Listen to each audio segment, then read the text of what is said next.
अस्सलाम वालेकुम। कैसे हैं आप? रंग रंग तो हर किसी को खूबसूरत लगते हैं। दुनिया रंगों के बगैर अधूरी है। वजूद ज़न से तस्वीर कायनात में रंग है, तो दूसरी तरफ मर्द भी बगैर रंगों के फीका ही है। लेकिन आज हम जो बात करेंगे वो एक इम्पॉर्टेंट रंग के बारे में है, और वो रंग है बालों पे करने वाला रंग। पुराने ज़माने में ऐसा हुआ करता था कि जब लोगों के बाल सफ़ेद हो जाते थे, या तो उम्र के साथ या किसी और वजह से, तभी वो बालों में रंग लगाया करते थे।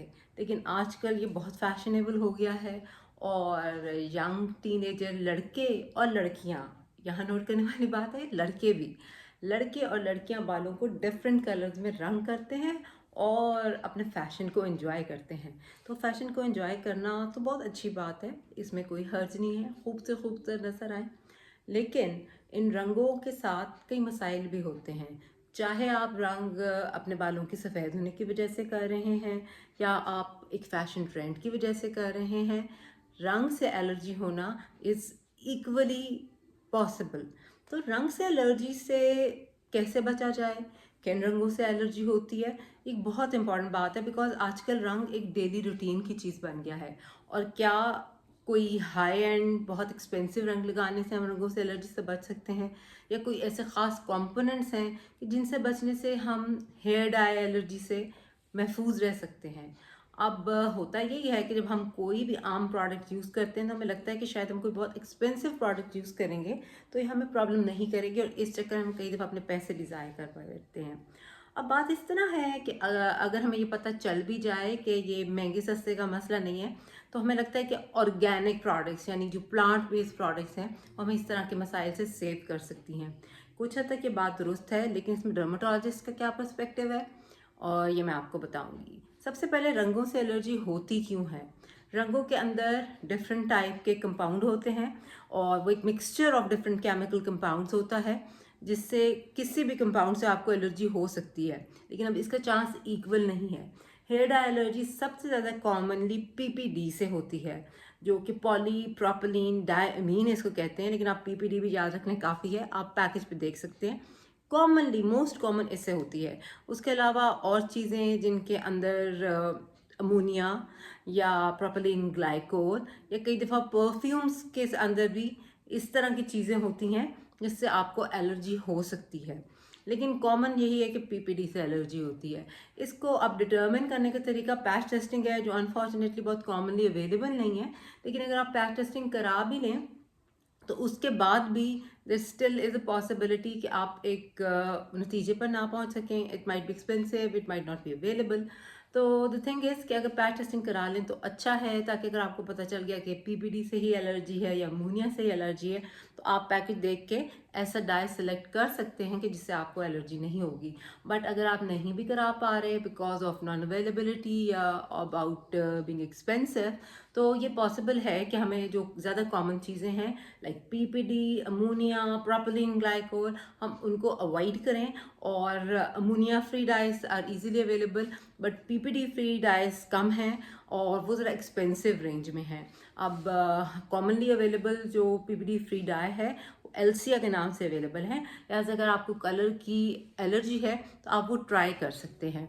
बहरहाल बात यह है कि उसके बाद भी देयर इज़ अ चांस कि आपको एलर्जी पीपीडी अमोनिया से ना हो, किसी परफ्यूम से हो जिस डाई में इंक्लूडेड है, या उस डाई का बेस आपको एलर्जी कर रहा हो। तो आपने जब भी डाई लगाना है उससे पहले मिनी पैच टेस्ट हम कहते हैं कि आप उसको कान के पीछे लगाएं और keep on applying it for 3 days, और उसके बाद देखें अगर कोई एलर्जी नहीं होती, only then you can go ahead with that dye application as a routine. अब इसके अलावा ये है कि अगर हम जाएं हर्बल प्रोडक्ट्स की तरफ, तो इसमें आती है हिना। हिना यानी मेहंदी, बहुत कॉमनली यूज़ होती थी, अभी भी लोग बालों को खुश रंग दिखाने के लिए फॉर कंडीशनिंग इसको यूज़ करते हैं। लेकिन बात यह है कि आजकल हमारी मेहंदी में भी, ना सिर्फ हाथों पे लगाने वाली मेहंदी में, बल्कि सर पे लगाने वाली मेहंदी में भी डिफरेंट कलर्स और केमिकल्स डले होते हैं, जो कि एट टाइम्स सेम ही होते हैं। वो क्लेम ऑर्गेनिक हो रही होती है, बट इन फैक्ट वो ऑर्गेनिक नहीं होती है। तो अगर आप वो हिना भी लगा रहे हैं तो मेक श्योर कि उससे पहले आप पैच टेस्ट करें। इसके अलावा और तरीका ये है कि और हर्बल डाइज, लाइक आपको अगर एक्चुअल हिना मिल जाती है, जैसे वो आपको हर्बल शॉप से मिलती है, उसके साथ इंडिगो, कई दफ़ा कॉफ़ी, इस टाइप के मिक्सेस बना के बालों को डाई किया जा सकता है. But again people are very much focused on organics this days, but organics again are chemical.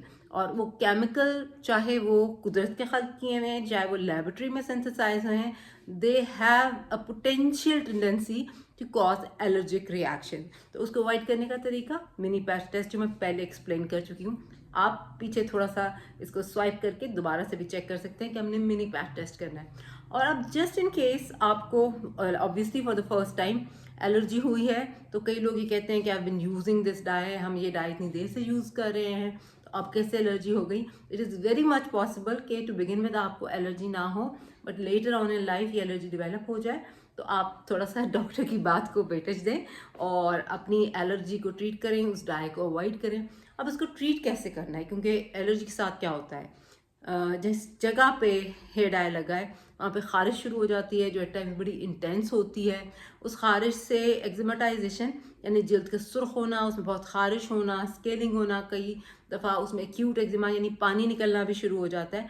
तो उसमें सिंपली आप ये कर सकते हैं कि लो पोटेंसी स्टेरॉइड जिसमें hydrocortisone in the form of lotion preferably, क्योंकि बालों में लोशन फॉर्म में लगाना आसान होता है. लोशन बेसिकली लिक्विड, ये क्रीम लोशन के लगाने के लोशन की तरह नहीं होता, वो आप लगा सकते हैं. उसके अलावा आप एंटीहिस्टामिन्स ले सकते हैं.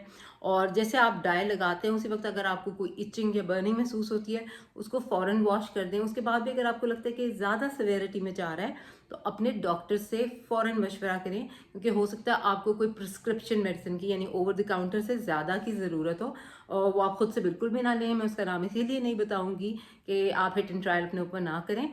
और यहाँ पे मैं इस चीज़ को एम्फेसाइज करना ज़रूरी समझती हूँ कि कई दफ़ा ये रिएक्शंस इतने सिवियर हो जाते हैं, इन पे सुपर एडेड बैक्टीरियल इन्फेक्शन यानी जो स्किन के नॉर्मल जर्म्स हैं वो ओवर ग्रो कर जाते हैं, या कोई disease causing germs over grow कर जाते हैं. और जब इस तरह की इन्फेक्शन हो जाती है तो उसमें स्कारिंग के यानी परमानेंट हेयर लॉस के, इस तरह का हेयर लॉस जो कि रिकवर नहीं होता, यानी आपकी स्किन ठीक भी हो जाएगी तो उसमें स्कार बन जाएगा, यानी आपके बालों की जड़ें ख़त्म हो जाएंगी. तो हम बिल्कुल भी नहीं चाहते कि आप इस तरह के प्रॉब्लम में लैंड करें.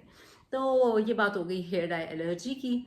और हम सब रंगीन हैं रंगों से ज़्यादा. अल्लाह आपकी ज़िंदगी की रंगीनियाँ और रानाइयाँ कायम रखे. और अगर आपने हेयर डाई करना है just to have a different look, और just to hide your greys, or for any reason, so be cautious about hair dye allergy. This is very much existent, but at the same time it's very much treatable and very much manageable. Manage करें इन tips के साथ जो मैंने आपको बताई. और उसके अलावा अगर खुदा ना खास्ता उससे कंट्रोल नहीं हो रहा, तो इसको इतना टाइम ना दें कि ये इरिपेयरेबल हो जाए और खुदा ना खास्ता आपकी क्वालिटी ऑफ लाइफ को ख़राब करे. तो अगेन इसी दुआ के साथ कि हम सब की ज़िंदगी के रंग इसी तरह खिलते रहें और हमारी ज़िंदगी में बहारें आई रहें और हम सब बहुत खुश रहें. अपना ख्याल रखिएगा, अपने आसपास वालों का, अपने दोस्तों का, अपने रिश्तेदारों का, और जिनसे आप रिलेटेड नहीं भी हैं उन सब का ख्याल रखें. एक्सरसाइज करें, अपनी डाइट का ख्याल रखें, अपनी स्लीप वेक रूटीन का ख्याल रखें. For now signing off, doctor ईमा Shaheen. Hope to see you again with some more important, some more enlightening topic. Allah Hafiz.